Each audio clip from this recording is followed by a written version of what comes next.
गलतको विकल्प खोज्ने होइन, विकल्प बन्ने। बरु यी दलका नेताहरू सिद्धिन्छन्।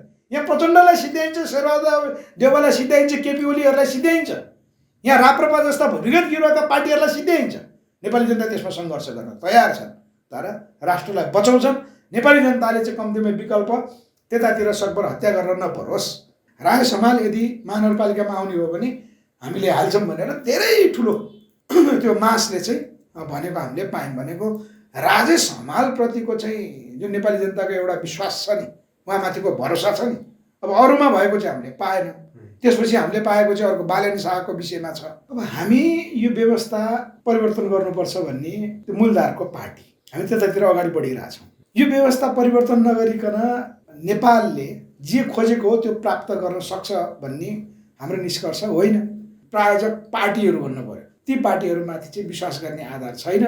त्यसकारण यी पार्टीहरूलाई अहिले हेर्नुहोस् त, स्वतन्त्र उम्मेदवारी मार्फत चाहिँ नेतृत्वहरूमाथि चाहिँ कति कटाक्ष आएको छ होइन।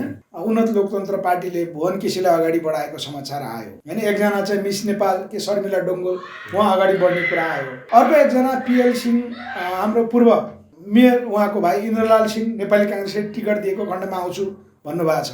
अर्को एकजना ऱ्यापर बालेन शाह उहाँ अगाडि बढ्नु भएको छ।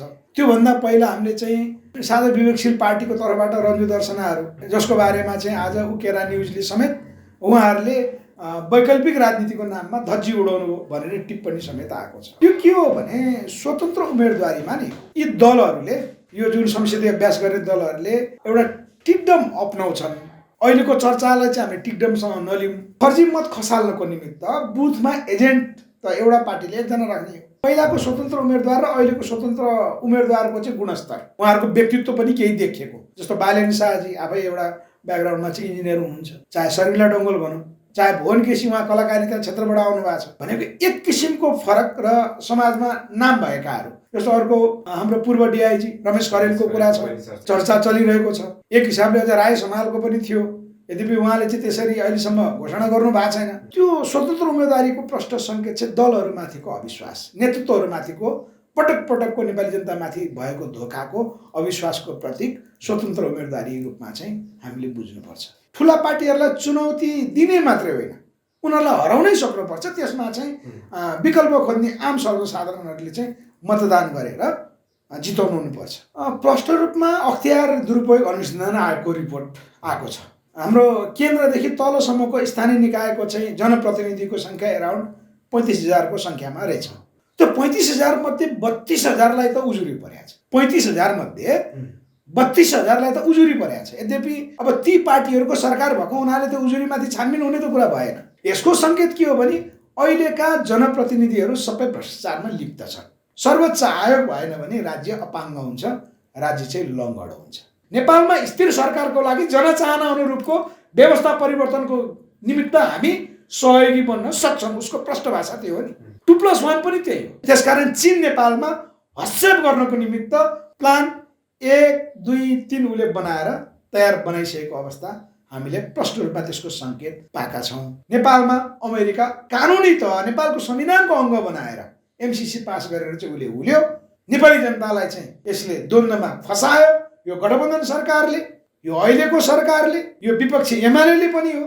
यसको प्रष्ट कुरा यही हो। त्यसकारण अब प्लान ABC को चाहिँ ब्लुप्रिन्ट बनिसकेको छ। नेपालबाट भारतलाई कुनै सुरक्षा खतरा छैन। तिमीहरूले नेपाललाई हस्तक्षेप गर्नुपर्ने अवस्था आउँदैन भनेर त हामीले यहाँको राज्य सत्ताले ग्यारेन्टी गर्नुपर्ने हो नि। अनि हामीले यहाँबाट ग्यारेन्टी पनि नगर्ने, अमेरिकासँग साथ लिने, छिमेकी राष्ट्रका विरुद्ध चाहिँ हामीले लड्नको निमित्त यहाँ अमेरिकाहरूलाई औपचारिक रूपमा बोलाउने, अनि फेरि छिमेकी राष्ट्रले हस्तक्षेप नगरिदियोस् भन्ने चाहना राखेर त हुँदैन। भारतले पहिलादेखि नै हस्तक्षेप गर्दै आएको थियो, खुला नीति थियो। चीनको त्यो नीति नभए पनि चाहिँ अहिलेको अवस्थाले चाहिँ अब हस्तक्षेप गरेको, उसले हस्तक्षेप गर्ने, उसको प्लान ए सक्सेस भएन प्लान बीमा जाने, प्लान बी व्यवस्था परिवर्तनमा नि सक्सेस भएन भनेदेखि प्लान सी भनेको त नेपाल युक्रेन हो।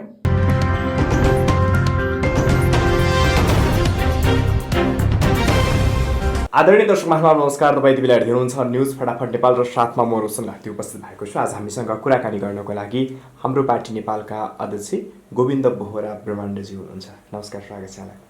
नमस्कार। सबैले चुनाव लागेको छ, तपाईँहरूको तयारी चाहिँ कस्तो छ?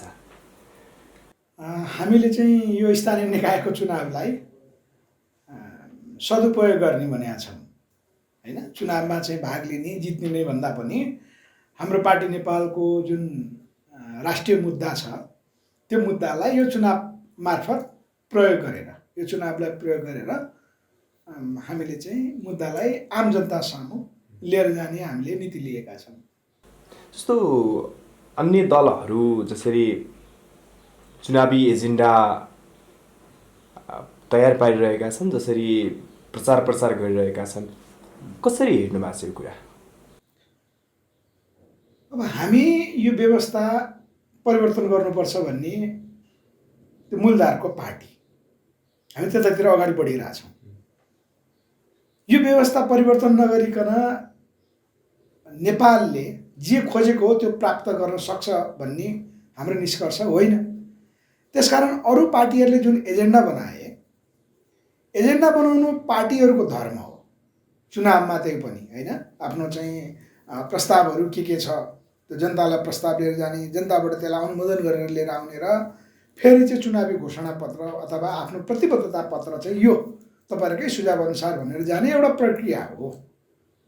तर मूल प्रश्न भनेको त हामीले 2007 सालदेखि चाहिँ चारवटा व्यवस्था बदलिसकेपछि पनि नेपाली जनताको चाहिँ अवस्था बदलिएन। भनेको पार्टीहरूले यस्ता चुनावी एजेन्डा, चुनावमा चाहिँ यिनीहरूले लिने नीतिहरू हामीले 7 सालदेखि देख्दै आइरहेका छौँ। त्यसकारण अहिलेका पार्टीहरू जो स्थापित यो चुनावका चाहिँ प्रायोजक पार्टीहरू भन्नु पर्यो, ती पार्टीहरूमाथि चाहिँ विश्वास गर्ने आधार छैन।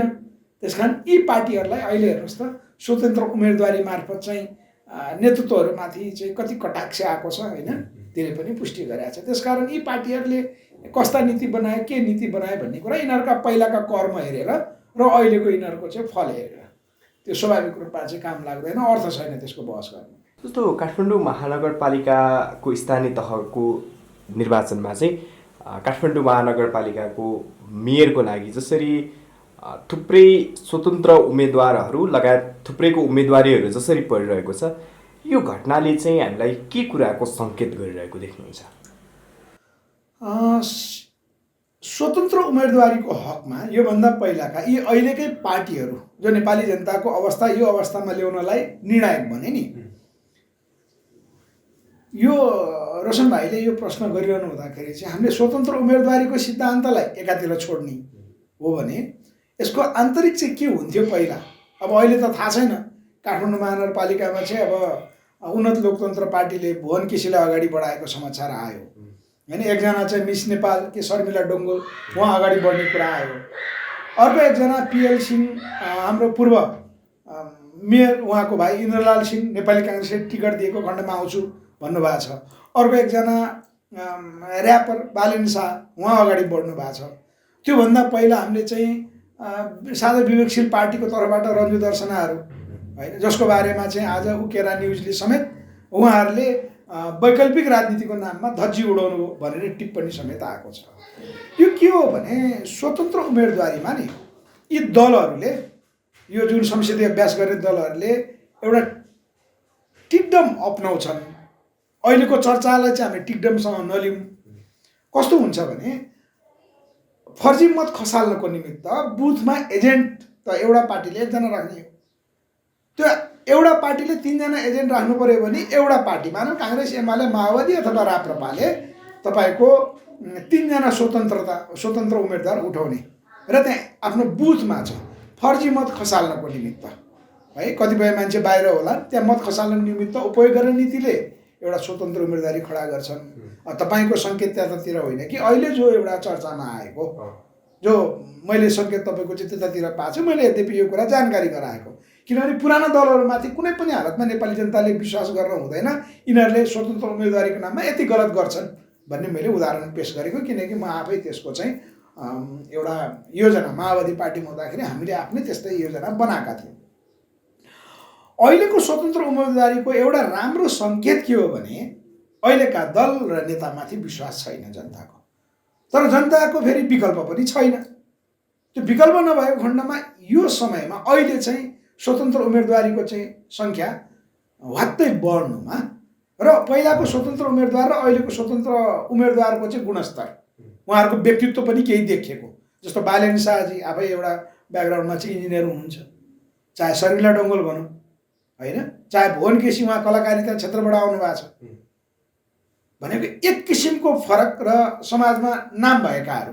जस्तो अर्को हाम्रो पूर्व डिआइजी रमेश खरेलको कुरा छ, चर्चा चलिरहेको छ। एक हिसाबले अझ राय समालको पनि थियो, यद्यपि उहाँले चाहिँ त्यसरी अहिलेसम्म घोषणा गर्नु भएको छैन। भनेको अब त्यो स्वतन्त्र उम्मेदवारीको प्रष्ट सङ्केत चाहिँ दलहरूमाथिको अविश्वास, नेतृत्वहरूमाथिको पटक पटकको नेपाली जनतामाथि भएको धोकाको अविश्वासको प्रतीक स्वतन्त्र उम्मेदवारी रूपमा चाहिँ हामीले बुझ्नुपर्छ। मूलधारको राजनीतिमाथि नै ठुलो प्रश्न चिन्ह खडा गरेको छ नि होइन अहिले यो कुराले। जसरी अन्य स्वतन्त्र उम्मेदवार अथवा साना पार्टीका उम्मेदवारहरूको चर्चा जसरी देशभरि स्थानीय तहमा बटुलिरहेका छन्, त्यसले मूलधारको राजनीतिमाथि केही असर गर्छ? स्वाभाविक रूपले असर पुर्याउनै सक्नुपर्छ होइन। विकल्प निर्माण गर्ने हो नि त, विकल्प खोज्ने होइन। जनताले जो विकल्प खोजिरहनु भएको छ, आम जनताले त खोज्ने कुरा रह्यो, तर त्यही जनताकै बिचबाट अलि सचेतहरू जो अहिले स्वतन्त्र उम्मेदवारीमा नाम आएको छ, त्यसरी विकल्पको रूपमा प्रस्तुत हुनु भनेको त ठुला पार्टीहरूलाई चुनौती दिने मात्रै होइन, उनीहरूलाई हराउनै सक्नुपर्छ। त्यसमा चाहिँ विकल्प खोज्ने आम सर्वसाधारणहरूले चाहिँ मतदान गरेर जिताउनु हुनुपर्छ। जस्तो मैले काठमाडौँमा पाएको, हामीले किन स्वतन्त्र उम्मेदवारी मार्फत काठमाडौँ महानगरपालिकामा उम्मेदवारी दिने, त्यसको निमित्त हामीले 14वटा चाहिँ अहिलेकै पुरानो ऐन कानुन संरचना अनुसार काम गर्न सकिने, जनजीविकाको कुराहरू विशेष गरी सुशासन दिन सकिने आधारहरू चाहिँ एउटा निकाल्यौँ र आम जनतामा जाँदाखेरि चाहिँ ठिक छ सर, हामीले चाहिँ अझ राय समालको कुरा सुनेका थियौँ। राय समाल यदि महानगरपालिकामा आउने हो भने हामीले हाल्छौँ भनेर धेरै ठुलो त्यो मासले चाहिँ भनेको हामीले पायौँ। भनेको राजेश हमालप्रतिको चाहिँ जुन नेपाली जनताको एउटा विश्वास छ नि, उहाँमाथिको भरोसा छ नि, अब अरूमा भएको चाहिँ हामीले पाएनौँ। त्यसपछि हामीले पाएको चाहिँ अर्को बालेन शाहको विषयमा छ होइन। अब भुवन केसीलाई चाहिँ अब नकारात्मक रूपमै, यद्यपि हिजो मात्रै हो, उहाँलाई चाहिँ त्यहाँ सामाजिक सञ्जालमा आएको उहाँको ब्याकग्राउन्डको कारणले होला, त्यो फिल्मी क्षेत्रमा भन्दा पनि अरू गतिविधिको कारणले होला, उहाँलाई चाहिँ राम्रो टिप्पणी आएन। यद्यपि राष्ट्रिय पार्टीहरूका जुन नेतृत्वहरू छन् उनीहरूलाई चुनौती दिनुपर्छ, त्यो कामको आधारमा चुनौती दिने हो। जस्तो स्वतन्त्र उम्मेदवारीको काठमाडौँमा जति चुनौती विद्यासुन्दर साक्यमाथि पर्यो, ललितपुरमा त परेको छैन नि, भक्तपुरमा त परेको छैन, यद्यपि चितवनमै परेको छैन रेणुकाजीको क्षेत्रमा। त्यो त कामको आधारमा भनेको नेपाली जनताको चेतना चाहिँ साँच्चै उठेको र विकल्प बन्नुपर्छ है, युवाहरू आउनुपर्छ भन्ने चाहिँ यो प्रष्ट रूपमा सङ्केत हो। यो चुनौती दिने मात्रै होइन, चुनौती दिए अनुसारको चाहिँ आम नेपाली जनताले सहयोग गरेर नयाँ उम्मेदवारलाई त्यो मुद्दाको आधारमा चुनावमा चाहिँ जिताउनै पर्छ। देशभरिको यो 5 वर्षको स्थानीय तहको सरकारले जसरी काम गरेको नतिजा बाहिर आएसँगै अहिले जसरी अब 5 वर्ष उनीहरूको समय अवधि सकिएर जसरी फेरि अर्को पटक स्थानीय तहको निर्वाचन हुँदैछ, यसपटकको स्थानीय तहको निर्वाचनले चाहिँ कस्तो सन्देश दिनुपर्छ, कस्तो सन्देश देला, नागरिकको चेतना स्तर चाहिँ कसरी मापन होला यसपटक? प्रष्ट रूपमा अख्तियार दुरुपयोग अनुसन्धान आयोगको रिपोर्ट आएको छ। हाम्रो केन्द्रदेखि तलसम्मको स्थानीय निकायको चाहिँ जनप्रतिनिधिको सङ्ख्या एराउन्ड 35,000को सङ्ख्यामा रहेछ। त्यो 35,000 मध्ये 32,000लाई त उजुरी परेको छ। 35,000 मध्ये 32,000लाई त उजुरी परेको छ। यद्यपि अब ती पार्टीहरूको सरकार भएको हुनाले त्यो उजुरीमाथि छानबिन हुने त कुरा भएन। यसको सङ्केत के हो भने अहिलेका जनप्रतिनिधिहरू सबै भ्रष्टाचारमा लिप्त छन् होइन। यसको प्रमाण के हो भने, यसको सन्देश के भन्दा स्थानीय निकायको चुनाव पछाडि चाहिँ सन्देश यो हो कि भ्रष्टाचार गाउँ गाउँको तल्लो इकाइसम्म चाहिँ व्यापक मात्रामा भ्रष्टाचार भयो। पहिला केन्द्रीकृत भ्रष्टाचार हुन्थ्यो, अहिले विकेन्द्रीकृत भ्रष्टाचार भयो। पहिला केन्द्रीकृत योजना बन्थ्यो, विकेन्द्रीकृत योजनाहरू बन्दैनथ्यो, तल स्तरबाट योजना बन्दैन थियो। जो जनताको चाहना अधिकार विकेन्द्रीकरण भनेको चाहिँ त्यो थियो होइन। तर त्यसको ठिक उल्टो भ्रष्टाचार तलसम्म चाहिँ हुने संरचना जो हो, नेपालमा भ्रष्टाचारको संस्थागत भयो भन्ने मूल सन्देश प्रष्ट रूपमा देखिन्छ, जनप्रतिनिधिहरूको आचरणले पनि देखिन्छ। यद्यपि अब अपवादको रूपमा मान्नुपर्छ हामीले। जस्तो ललितपुरको मेयर चिरीबाबु महर्जन, उहाँ नेपाली काङ्ग्रेसको हुनुहुन्छ, भक्तपुरमा नारायणमान बिजुक्सेको रोहितको पार्टीको चाहिँ नेपाल मजदुर किसान पार्टीको हुनुहुन्छ रेणु दाहालजी, उहाँलाई जसरी चुनाव जिताइएको भए पनि माओवादीको प्रतिनिधित्व गरेर उहाँले चाहिँ महानगरपालिका चितवन महानगरपालिका हाँकिरहनु भएको छ भने उहाँहरूलाई कामको आधारमा दोष दिन त मिल्दैन, त्यो अपवादको रूपमा लिनु पर्यो। तर जनताको अपेक्षा भनेको त्यो होइन नि, त्यसमा सुशासन जोडेर आउनु पर्थ्यो, विकास जोडेर आउनु पर्थ्यो। यहाँ त विकास भनेको टावर निर्माण होइन, यहाँ स्वास्थ्यमा कति सुधार भयो, शिक्षामा कति वृद्धि भयो त, आम सर्वसाधारणले शिक्षा पाउने त्यो अधिकार त्यो कति अगाडि बढ्यो, हाम्रो जिडिपी कति बढ्यो, हाम्रो यहाँ चाहिँ रोजगार कति सृजना भयो भनेको यो प्रत्यक्ष जनजीविकामा चाहिँ कति प्रतिशतले आधार बढ्यो, उत्पादनमा हाम्रो चाहिँ कति प्रतिशतले चाहिँ वृद्धि भयो त, त्यो स्थानीय निकायदेखि आउने हो नि। त्यो त मापन कहीँ पनि छैन नि। त्यसकारण पहिलाकोलाई कसरी मूल्याङ्कन गर्ने भन्दा समग्रतामा चाहिँ आज नेपाल आर्थिक रूपले टाट पल्टिने श्रीलङ्का जस्तो हुन्छ भनेर हाम्रो यहाँका अर्थ विशेषज्ञहरूले जो विषयहरू चिन्ताका साथ उठाइरहनु भएको छ त्यो बाटोतर्फ उन्मुक्त स्थानीय निकायको प्रमुख हात हो नि। किनकि स्थानीय निकाय भनेको प्रत्यक्ष निर्वाचित जनप्रतिनिधि हो होइन। त्यसकारण यसलाई राम्रो तरिकाले हामीले अपवादका कुराहरू बाहेक हाम्रो यो 3टा क्षेत्रको अपवाद बाहेक अन्त चाहिँ त्यसरी सकारात्मक रूपमा हामीले कहीँ पनि हेर्न सक्दैन। यो सङ्घीयताको जो स्वरूप छ यो गलत तरिकाले आएको हो नि त्यही हो। त्यसकारण यसलाई हामीले अर्को अधिकार निक्षेपीकरण भन्छौँ, विकेन्द्रीकरण भन्छौँ। स्थानीय वडा र गाउँपालिकालाई चाहिँ अझ अधिकार सम्पन्न हुने गरी, जस्तो झन्डै जिल्लाको अधिकार त्यहाँ सीमित बाहेक जिल्लाको अधिकार चाहिँ गाउँपालिकाले दिनुपर्छ, महानगरपालिका नगरपालिकाको वडालाई त्यो अधिकार विन्यास गर्ने गरी चाहिँ अगाडि बढ्नुपर्छ। त्यस्तो विकेन्द्रीकरणको नीतिलाई लिएर गइसकेपछि त्यता जानुपर्छ। अर्को हाम्रो एउटा त्यो कानुन भएन होइन, एम्बुड्सम्यान सिस्टमहरू भएन भनेको त्यसलाई नियामक निकाय र कारवाही गर्ने निकाय भएन। जस्तो अहिलेका जनप्रतिनिधिलाई कारवाही गर्नको निमित्त फौजदारी मुद्दा बाहेक अरू कुनै पनि मुद्दाले चाहिँ उनीहरूलाई कारवाही गर्न सक्दैन। किनकि एक त संविधानमा राइट टु रिकल भन्ने छैन। जनप्रतिनिधि गल्तीवश जनताले चुने पनि उनलाई फिर्ता बोलाउने प्रावधान त छैन। जनप्रतिनिधिले गलत गर्यो भने, जस्तो म खुलेर भनिदिन्छु, मेरो काठमाडौँ महानगरपालिका वडा नम्बर 3 हो। सहरी विकास आयोजना, उपत्यका विकास आयोजनाले चाहिँ सडक चाहिँ 20 फिटे बाटो खुल्यो। उसले त्यहाँको हाकाहाकी त्यो घुसको पैसा उसले पैसा खान खोजेको हामीलाई समेत माग गरिएको थियो। मेरो बुवा अहिले त बित्नुभयो, बुवा मार्फत त्यहाँ भन्न लगाइएको थियो। उसले 20 फुटको बाटो तपाईँको 14 फुट मात्र बनायो। 20 फुटको बाटो अख्तियारै नाप पनि गर्यो। अख्तियारै नाप्दा जम्मा 14 फुट। अहिले निर्मल निवासको अगाडि अहिले देखिन्छ त्यो बाटो त नाप्दै देखिने हो नि। काठमाडौँ विकास प्राधिकरणले आयोजना गरेकोमा त जनप्रतिनिधिहरूले त्यस्तो गर्छ। एकजना मार्गन चक्रपथमा मेरै साथी, उनको घर 1 तला घर थियो, उसले 3 तला बनाउन चाहे, इन्जिनियरिङ पास गरे, 15 लाख उसलाई घुस खुवाएपछि त्यो स्वीकृति पाए। अर्को महाराजगञ्जको 3 नम्बर वडामा तपाईँले हेर्न सक्नुहुन्छ, झन्डै त्यो 15 बाई 20 फुटको भन्दा एउटा बगैँचा छ। त्यो व्यवस्थापन गर्ने हो भने त्यो बगैँचा बनाउनलाई बढीमा चाहिँ 1.5-2 लाखभन्दा बढी लाग्दैन थियो। त्यहाँ 15 लाखको योजना बनाएर उनीहरूले भ्रष्टाचार गरे भनेको हो। त्यस्तो भ्रष्टाचार गर्ने जनप्रतिनिधिलाई कारवाही के, अख्तियारले समेत कारवाही गर्न सकेन। उनीहरूलाई अख्तियारको पत्र त तपाईँको चाहिँ भ्रष्टाचारको झन् टनिक जस्तो हुँदो रहेछ, उल्टो त्यसले सजाय गराउनु पर्ने हो नि। यस्तो हिसाबमा के हुनु पर्यो भने स्थानीय निकायमा, जस्तो काठमाडौँ महानगरपालिकामा त्यो एउटा एम्बुड्सम्यान सिस्टम, जनप्रतिनिधिले फौजदारी मुद्दा लाग्ने गरेको मात्र होइन कि जस्तो बलात्कारका कुराहरू, हत्याका कुराहरू होइन, कतिपय एमालेका सांसदहरूलाई पनि लाग्यो, अरू पार्टीका सांसदहरूलाई पनि लाग्यो होइन। त्यो पनि धरौटीमा बलात्कारका केसहरू समेत उनीहरू धरौटीमा छुटे, तर उनीहरू कारवाहीको भागीदार हुनुपर्ने हो नि। हो त्यो संयन्त्र चाहिँ एम्बुड्सम्यान सिस्टम भन्छौँ। हाम्रो पार्टी नेपालले चाहिँ त्यसलाई सर्वोच्च आयोगको एउटा कन्सेप्टको रूपमा लिएर आएको छ। मतलब जनप्रतिनिधिले गलत गर्यो भने तुरुन्तै उसलाई चाहिँ एउटा टास्क फोर्सले कारवाही गर्न सकोस् र त्यो जनप्रतिनिधिको ठाउँमा दोस्रो भएको अथवा अर्को कोही ल्याउन सक्ने गरेको एउटा संयन्त्र चाहिँ हामीले राज्यको एउटा कानुन बनाएर एउटा निकाय बनाउनु पर्ने देखियो। जस्तो स्थानीय तहको निर्वाचन भइसके पछाडि जसरी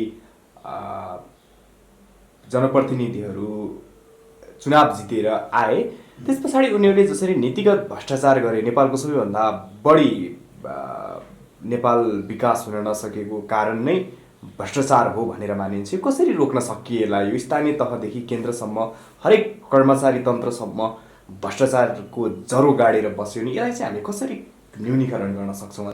स्वाभाविक रूपमा योभन्दा पहिला पनि निकै कोसिस चाहिँ भएकै पाउँछौँ रोशनजी। योभन्दा पहिला पनि हामीले केपी शर्मा ओलीकै प्रधानमन्त्री कालमा 2074मा एउटा आइएनजिओ माथिको नियमन गर्ने गरेको एउटा सदाचार नीति बनेको पाइयो। प्रधानमन्त्री कार्यालयले एउटा विशेषज्ञको टोली बनाएर सुशासन दिनको निमित्त विशेष गरी चाहिँ आइएनजिओको जुन अनाधिकृत पैसा भित्र्याएर या जुन हस्तक्षेप गरिन्छ विदेशीहरूको योजना, त्यसलाई कन्ट्रोल गर्नको निमित्त त्यो कार्यान्वयन हुन सकेन। सदाचार नीति त्यो करिब 40 पेजको थियो। त्यहाँ यति राम्रो थियो, आइएनजिओले अहिले यस्तो छाडा काम केही पनि गर्न पाउँदैन थियो। तपाईँले त्यसकै सङ्केत जनप्रतिनिधिमाथि म जोड्छु। त्यो किन कार्यान्वयन भएन छ भनेर हामीले बुझ्दाखेरि चाहिँ त्यहाँको सचिवज्यूहरूसँग बुझ्दा संयुक्त राष्ट्र सङ्घले नै त्यसलाई हस्तक्षेप गरेर कार्यान्वयन हुन दिएन, होइन? त्यो नै बनाउन दिएन। त्यसलाई संसदमा लाने, त्यसलाई पास गर्ने र त्यसको चाहिँ कार्यविधि बनाएर कार्यान्वयनमा ल्याउने त कुरै भएन। यो भ्रष्टाचारलाई न्यूनीकरण गर्नको निमित्त हाम्रो पार्टी नेपालले अहिले एउटा नयाँ संयन्त्र, संवैधानिक अङ्ग, सबैभन्दा प्रमुख अङ्ग बनाएका छौँ, सर्वोच्च आयोग बनाएका छौँ हामीले। त्यो सर्वोच्च आयोग यो विषयमा तपाईँहरूलाई पर्सि वैशाख 1 गतेपछि हामी यसको बृहत्तर एउटा कार्यक्रम मार्फत सार्वजनिक गर्दैछौँ र हामी त्यसलाई चाहिँ लिएर आउँछौँ है। त्यसको सबै खुलासा मैले आज यहाँ नगरौँ, तर सर्वोच्च आयोगले के हो भने अहिले राष्ट्रपति हुनुहुन्छ, उहाँ कार्यकारी नभए पनि कार्यकारी प्रधानमन्त्री हुनुहुन्छ, अथवा यदि यो ठाउँमा राजा हुन्थ्यो भने, नेपालको कार्यकारी राजा हुन्थ्यो भने पनि राजादेखि तल जनतासम्म, जनप्रतिनिधिसम्म ऐन कानुन विधि विधानभन्दा बाहिर गएर कार्य गरेको खण्डमा सिधै कारबाही हुन सक्ने गरेको चाहिँ एउटा संयन्त्र आवश्यक छ। त्यो संयन्त्र भनेको हाम्रो पार्टी नेपालले चाहिँ सर्वोच्च आयोगको एउटा कन्सेप्ट अगाडि सारेको छ। त्यसले छुट पाउँदैन। जस्तो बेलायतमा एम्बुड्सम्यान सिस्टम छ, थाइल्यान्डमा त्यही छ। थाइल्यान्डमा राजाले नि गल्ती गर्न पाउँदैन, जनप्रतिनिधिले नि गल्ती गर्न पाउँदैन। सजायको हिसाब हेर्ने हो भने उहाँहरूलाई मृत्युदण्ड पनि हुनसक्छ, होइन? बेलायतमा आफ्नो सिस्टम छ, थाइल्यान्डमा आफ्नो सिस्टम छ। जस्तो भारतमा अहिले केजरीवालको पार्टी, आम आदमी पार्टी जसरी अगाडि बढेको छ नि, अन्ना हजारेजीको मूल मुद्दा त लोकपाल विधेयक हो। त्यो लोकपाल विधेयक भनेको नि त्यही हो। यद्यपि लोकपाल विधेयकले कार्यकारी प्रधानमन्त्रीको 2टा विषयमा मात्र छानबिन गर्न पाउँछ, अरू विषय छानबिन गर्न पाउँदैन। यद्यपि हाम्रो कन्सेप्ट चाहिँ के हो भने यो नेपाल धेरै बिग्रेको हुनाले, यहाँ वैश्विक हस्तक्षेप भएको हुनाले, यहाँ धेरै ठुलो संयन्त्र नेपाललाई नियन्त्रित अस्थिरतामा राख्नको निमित्त तयार भएको हुनाले, त्यो अनुसारका पात्रहरू यहाँ फिट गरिएको हुनाले हामी चाहिँ अलिकति हार्ड लाइनमा गएको भनेको। भारतमा लोकपाल विधेयक भन्दा उच्च, भारतमा लोकपाल विधेयक हुन्थ्यो भने प्रधानमन्त्री र राष्ट्रपतिले समेत गल्ती गरेको खण्डमा सजाय गर्ने गरी, हामीले यहाँ चाहिँ त्यसरी सर्वोच्च आयोगको एउटा नयाँ पद्धति, नयाँ राज्य प्रणालीमा नयाँ प्रणाली। अब जनप्रतिनिधिले पनि गल्ती गर्न पाउँदैनन्, राजादेखि राष्ट्रपतिसम्मले गल्ती गर्न पाउँदैनन् भनेका छौँ। र सर्वोच्च आयोगको कन्सेप्ट अबको हाम्रो नयाँ राज्य व्यवस्था हामीले चाहिँ त्यो प्रस्ताव अगाडि सारिरहँदाखेरि के हो भने, योभन्दा पहिला राजाले गल्ती गरे। 2017 पौष 1 महेन्द्रले कु गरे। जनप्रतिनिधि संस्थाका प्रधानमन्त्री 2/3 मत हासिल गरेका प्रधानमन्त्री बिपी कोइराला, उहाँको सरकार अपदस्थ भएन। यदि सर्वोच्च आयोग, अहिले हामीले जो प्रस्ताव अगाडि बढाएका छौँ, यदि सर्वोच्च आयोग हुन्थ्यो भने महेन्द्रले त्यो कु गर्न पाउँदैन थियो। महेन्द्रलाई तुरुन्तै कारवाही गरेर त्यहाँ अर्को राजा निर्माण गर्न सकिन्थ्यो व्यवस्थापनबाट, होइन? अब भनिन्छ, अब त्यो बेलाको कुरा अलिकति यो इतिहाससँग जोडिएको कुरा मैले भन्नुपर्छ, यो चाहिँ धेरै बाहिर बहसमा आएको छैन। त्यहाँ के भनिएको छ भने बिपी र महेन्द्रकै सल्लाहमा त्यो गरिएको भनिएको छ। अर्थात् बिपी नेपाललाई भुटानीकरण गराउनुको निमित्त भारतसँग चाहिँ उनको नजिक सम्बन्ध भएको कारणले बिपी बाध्यकारी थिए र बिपी चाहँदैन थिए। त्यसकारण बिपीले नै महेन्द्रलाई सिकाएको भन्ने कुरा छ। ल मानौँ बिपीले यदि त्यस्तो बाध्यकारी थियो भने बिपी प्रधानमन्त्री त्यो बेलामा 17 पौष 1 मा बिपीले भारतसँग चाहिँ नेपाल भुटानीकरण हुने गरेको सम्झौता गरे हो भने बिपीलाई कारबाही गर्न सक्ने अधिकार अहिलेको सर्वोच्च आयोगले राख्थ्यो। त्यस्तै 2061 माघ 19 होइन, तत्कालीन राजा ज्ञानेन्द्रले पार्टीहरूमाथि प्रतिबन्ध लगाए, त्यो गर्न पाइँदैन। यदि सर्वोच्च आयोगको कन्सेप्ट, सर्वोच्च आयोगको चाहिँ त्यो एउटा कार्यविधि हामीले राज्यको एउटा प्रमुख अङ्गको रूपमा बनाउँथ्यौँ भने राजा त्यही बेलामा कारबाहीमा पर्थ्यो, त्यो कार्य हुन सक्दैन थियो। त्यसै गरी अहिले जो एमसिसी पास भयो, मुखले गर्दैनौँ भन्ने, पार्टीले निर्णय गरेको पनि उनीहरू नमान्ने र सीमित नेता बसेर जो पास गरे, जो नेपाली जनताको विपरीत, त्यो हुन्थ्यो भने तुरुन्तै अहिले चाहिँ एमसिसी पास गर्ने प्रधानमन्त्रीदेखि लिएर को तुरुन्तै तिनीहरूलाई चाहिँ कारवाही गर्ने हैसियत चाहिँ सर्वोच्च आयोगले गर्थ्यो भनेको यो नयाँ एउटा संरचना आवश्यक छ। तपाईँले भन्नुभएको केन्द्रदेखि तलसम्मको भ्रष्टाचार न्यूनीकरण, सुशासन कायम गर्नको निमित्त सर्वोच्च आयोगको अवधारणा अबको नयाँ राज्य प्रणालीमा अनिवार्य छ। सर्वोच्च आयोग भएन भने राज्य अपाङ्ग हुन्छ, राज्य चाहिँ लङ्गडो हुन्छ। त्यही हो। देश त टाट पल्टिने अवस्थामा पुग्यो। जसरी ब्याङ्कहरूमा नोट छैन, अहिले अर्थमन्त्रीले नै स्वीकारिसके नोट कहाँ गायब भयो भनेर ऊ आफैले पत्ता लगाउन सकेका छैनन्। देश श्रीलङ्काको स्थितिमा पुग्छ भनेर धेरैले विश्लेषण गरिरहेछन्। तपाईँले पनि अघि थोरै त्यो विषयमा कोट्याउनु भयो। यो अवस्था कसरी सिर्जना भयो, अब कसरी यो रोक्न सकिन्छ? धन्यवाद रोशनजी। यसको बहुआयामिक पाटो छ। जस्तो चीनकै हामीले कुराकानी गर्ने हो भने वाङ यीको नेपाल भ्रमणपछि चीनले यहाँ स्थिर सरकारको निमित्त नयाँ शासन व्यवस्थामा हामी समर्थन गर्न सक्छौँ भनेर प्रष्ट रूपमा वाङ यी फर्किसक्नु भएपछि भनेको छ, होइन? एउटा अर्को 2+1 को नीति योभन्दा पहिला सी जिनपिङले नेपालमा आएर भन्नुभयो, जुन कुरा अस्ति वाङ यीले भारतसँग प्रस्ताव गरेर मात्र नेपाल आउनु भएको छ, होइन? एउटा यो छ। अब योसँग रणनीतिक विषय जोडेर आएको पनि हुनसक्छ, किनभने चीन र भारतको सुरक्षा नेपालले दिनुपर्ने हो। उनीहरूले नेपालबाट सुरक्षा खोज्नु स्वाभाविक पनि हो। अब त्यो रणनीति अन्तर्गतको यहाँ आर्थिक उनीहरू अनुकूल हुने गरीको निर्माण गर्नको लागि यो एउटा कृत्रिम अभाव गरेको पनि हुनसक्छ। यो थाहा छैन, यो विश्लेषणको पाटो एउटा पाटो। अर्को पाटोमा हामीले चाहिँ अहिले ठ्याक्कै बाहिरबाट चाहिँ देखेका के हौँ भने अहिलेको जुन सत्ता गठबन्धन, नेपाली काङ्ग्रेसको नेतृत्वमा 5 दलीय गठबन्धन जो छ, यो गठबन्धनले चुनाव गर्न चाहँदैन, स्थानीय निकायको चुनाव। यो गठबन्धन सरकारमा भएको हिसाबले पहिला आफ्नो गठबन्धनले जितोस् भन्ने उद्देश्य सबैको हुन्छ, किन सरकार प्रमुख भएपछि चुनावमा त्यसको न्यूनतम पनि 15 देखि 20% प्रभाव पार्न सकिन्छ। किन पहिलाका निर्वाचन आयुक्तहरूले यो कुरा भनिसक्नु भएको छ। ऊ स्थानीय निकायमा एमालेको पकड छ।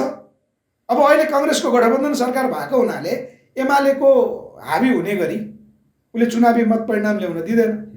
त्यसकारण यो गठबन्धन स्थानीय निकायको चुनावभन्दा पहिला सङ्घको चुनाव गर्न चाहन्छ, अझै पनि अहिले पनि। त्यसकारण हामीले बुझेको चाहिँ अहिलेको के हो, नेपाल त्यो क्राइसिसमा छ। त्यो बाटो त छ नेपालको, नभएको होइन, श्रीलङ्का हुने बाटोमा छ।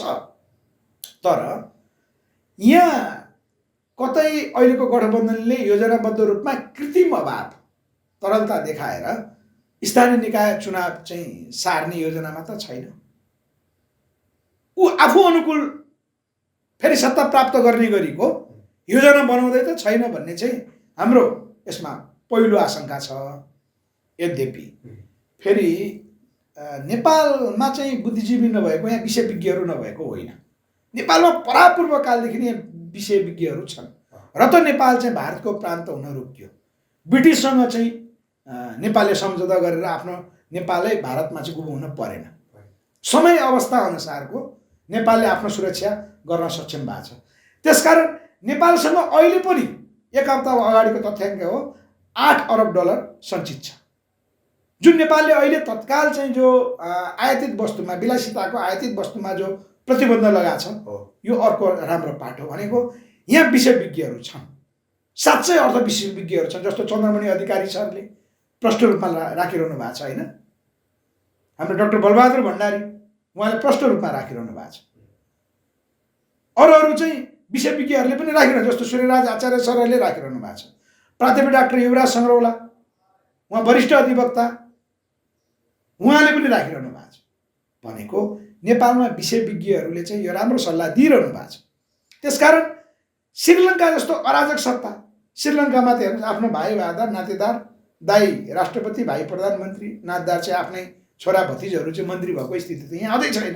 यहाँ नै नाता बच्चो छ, तर यहाँ चाहिँ फेरि यहाँको जनताको चेतना पनि फरक खालको स्ट्रगल गर्न सक्छ। त्यसकारण अहिले यहाँ श्रीलङ्काकै स्थितिमा होइन 500 करोड डलरभन्दा बढी ऋणमा त नेपाल छैन।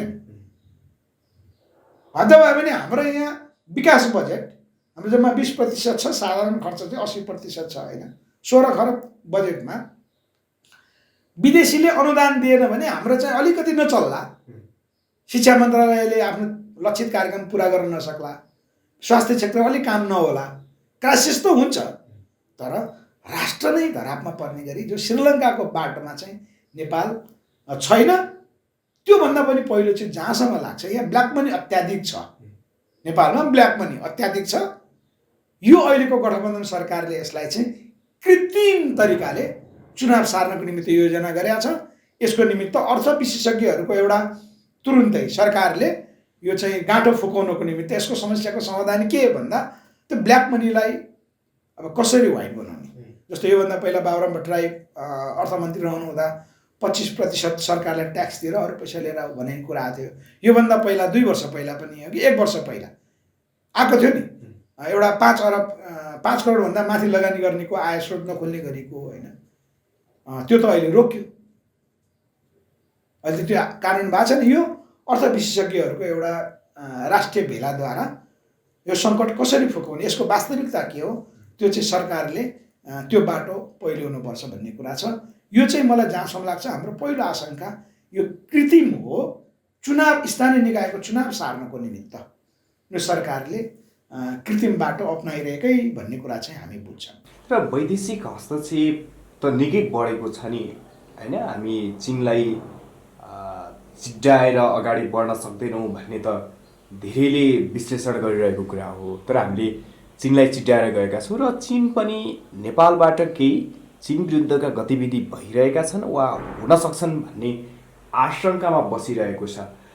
यो बाटो चाहिँ हामी विदेशी शक्तिहरूलाई चाहिँ हामी कसरी मिलाउन सक्छौँ? हाम्रो परराष्ट्र मामिला त पूर्ण रूपमा असफल भइसकेको अवस्था छ अहिलेको अवस्थामा। एक्ज्याक्ट। अब हामीले चीनप्रति नै बढी ध्यान दिनुपर्छ, किनभने चीनले नेपाललाई आफ्नो सफ्ट पावरको रूपमा सहयोग गरिरहँदा नेपालबाट चीन विरोधी गतिविधिहरू व्यापक भए। चीनले आफ्नो नेपालको टिबेट बोर्डर सुरक्षा गर्नलाई धेरै ठुलो मेहनत, धेरै ठुलो पैसा खर्च गर्नु पर्यो। त्यो कारण नेपाल हो। यद्यपि उसले नेपालको सरकार प्रमुखसँग, चाहे राजाको पालामा राजासँग सम्बन्ध राख्यो, दलहरू सरकार प्रमुख भए बेला दलहरूसँग सम्बन्ध राख्दै आयो उसको नीति अनुरूप, त्यसले काम गरेको देखिएन। जस्तो एमसिसीको विषयमा भयो त्यही। यो त चीन घेर्ने रणनीति हो। चीन डाइरेक्ट हेर्न सक्दैन भन्ने कुरा अमेरिकाले पहिला पनि चाहिँ अफगानिस्तानबाट त्यो बेहोरिसकेको थियो। जस्तो अफगानिस्तानमा हाम्रो चाहिँ सौरभ सरले नै सार्वजनिक अन्तर्वार्तामा भनिदिनु भएको छ कि अफगानिस्तानबाट अमेरिकाले, यो पुँजीवादीहरूको चाहिँ एउटा चरित्रै हो, पुँजीवादीहरू बन्ने त्यसरी हो। जसरी बेलायतले साम्राज्य मार्फत पहिला साम्राज्य फैलाएर भारतबाट मात्रै चाहिँ $1 ट्रिलियन भित्र्यायो भन्ने थियो, अफगानिस्तानमा $3 ट्रिलियन बराबरको खनिज तत्त्वहरू थियो। त्यो हात पार्ने उद्देश्यले 20 वर्षसम्म रह्यो, तर त्यहाँको तालिबानको सङ्घर्षको कारणले हात पार्न सकेन। चीनलाई त धक्का दिन सकेन नि। चीन आज अमेरिकालाई टक्कर दिएर, चीन र अमेरिका वर्षौँदेखि दोस्रो विश्वयुद्धदेखि शीतयुद्धमा उनीहरू छन्, तर व्यापारिक कारोबार पनि चल्छ। तर चीनले नेपालबाट चाहिँ आफू विकास हो, स्थिर सरकार बनाऊ भनेर जो सहयोग गरिरहेको थियो, यहाँ नेपालका शासकहरू भन्ने बेला एक चीन नीति भन्ने, संसदबाट एमसिसी पास गर्नुभन्दा 1 दिन अगाडिसम्म हामी पास गर्दैनौँ, कुनै पनि हालतमा अगाडि जान सक्दैनौँ भन्ने, तर रातारात पास गरिदियो नि त। यो भनेको के हो भने चीन नेपालमा हस्तक्षेप गर्न बाध्यकारी भयो। उसले सिधै हामी नेपालमा हस्तक्षेप गर्छौँ त भन्दैन। त्यसकारण वाङ यी फर्किसक्नु भएपछि के भयो त भन्दा नेपालमा स्थिर सरकारको लागि जनचाहना अनुरूपको व्यवस्था परिवर्तनको निमित्त हामी सहयोगी बन्न सक्छौँ। उसको प्रष्ट भाषा त्यो हो नि। 2+1 पनि त्यही हो। 2+1 अफगानिस्तानमा कार्यान्वयन भएको होइन, तालिबान पछि आएर एकचोटि तालिबानले चाहिँ विद्रोह मार्फत कब्जा गरे भन्ने कुरा त यो बाहिरी भन्ने कुरा हो। 2075बाट चीन र भारतले संयुक्त रूपमा चाहिँ अफगानिस्तानमा कार्यक्रमहरू चलाइरहेको थियो नि, तर बाहिर हल्ला थिएन। नेपालमा पनि तपाईँले भनेको प्रश्न नेपालमा पनि त्यही हुन्छ। 2+1 किन वाङीले त अस्ति भर्खर भारतका विदेश सचिवसँग भेटेर कुराकानी गर्नुभयो नेपाल आउनुभन्दा पहिला। नेपालमा पनि हामीले 2+1बाट जानुपर्छ, किनकि नेपाल यो बातको भूत होइन रहेछ, यो लातकै भूत रहेछ। हामीले यत्रो वर्षसम्म बिहेरौँ र अब दक्षिण एसिया जो विश्वको पावर हाउसको रूपमा उदय हुँदैछ त्यो चीनले नेतृत्व गरिरहेको छ, त्यसमा भारत पनि सहकार्य गरौँ भनेर चाहिँ चीनले जो प्रस्ताव गरेको छ यसको प्रष्ट सङ्केत भनेको चाहिँ 2+1 नीतिलाई अगाडि बढाउने हो हैन। त्यसकारण चीन नेपालमा हस्तक्षेप गर्नको निमित्त प्लान 1, 2, 3 उसले बनाएर तयार बनाइसकेको अवस्था हामीले प्रष्ट रूपमा त्यसको सङ्केत पाएका छौँ।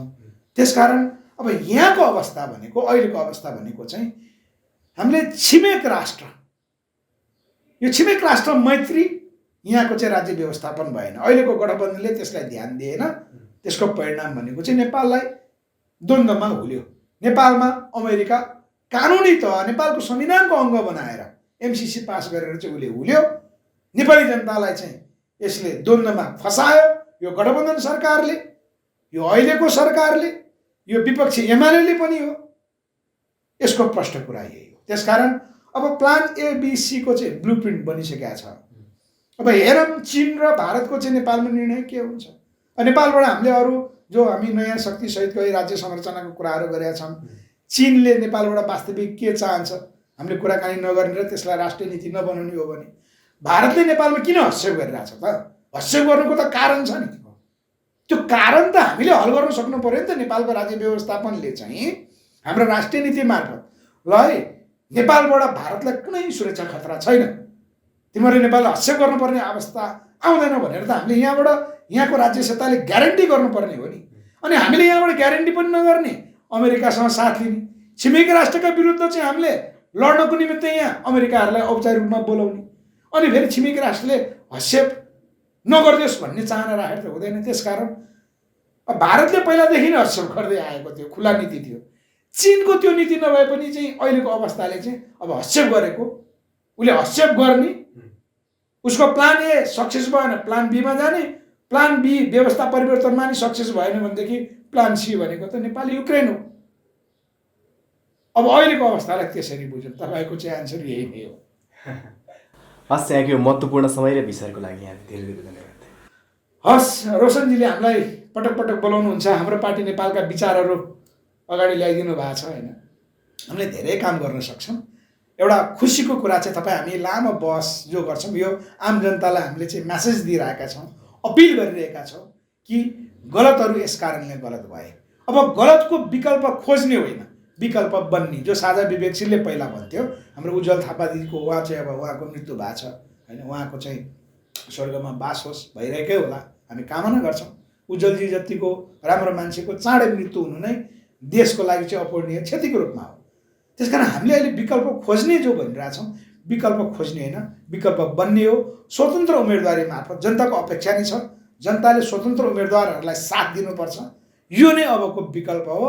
देश अहिले बाहिर जति नराम्रो तरिकाले हामीले चिन्ता गरिरहेछौँ नि, मलाई जहाँसम्म लाग्छ नेपाली जनताको चेतना तपाईँ हामीले अनुभव गरेको कुरा हो।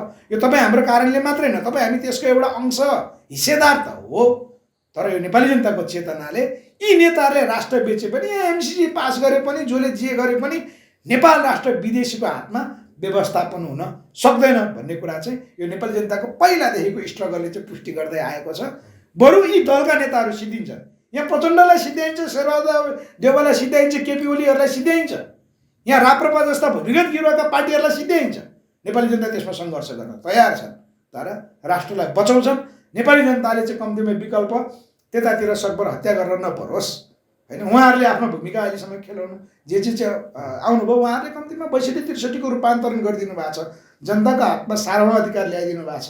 शान्तिपूर्ण रूपले सम्पूर्ण जसरी यसरी हामी कुराकानी जनताले आफ्नो चाहिँ मुद्दाहरू राख्न पाइरहेका छौँ, यो अहिलेसम्मका नेताहरूकै कारणले हो नि त। फेरि प्रचण्डकै कारणले हो, शेरबहादुर देउवाहरूकै कारणले हो, केपी ओलीहरूकै कारणले हो। अब उहाँहरूको समय गयो, उहाँहरू फेज आउट हुनुभयो, युवा पुस्ताहरू आउने क्रम छ। यो खुसीको कुरा हो। यो खुसीलाई राजनीतिक शक्तिमा रूपान्तरण गर्नुपर्छ भन्ने जो तपाईँ हामीले बोलेका छौँ। यसको निमित्त न्युज फटाफटले जो हाम्रो अन्तर्वार्ता मार्फत, अरू सक्रिय देशभक्तहरूको अन्तर्वार्ता मार्फत जो चेतना दिएको छ, यसको निमित्त हाम्रो पार्टी नेपाल र म ब्रह्माण्डको तर्फबाट रोशनजी र तपाईँहरूको मिडिया टिमलाई हार्दिक धन्यवाद।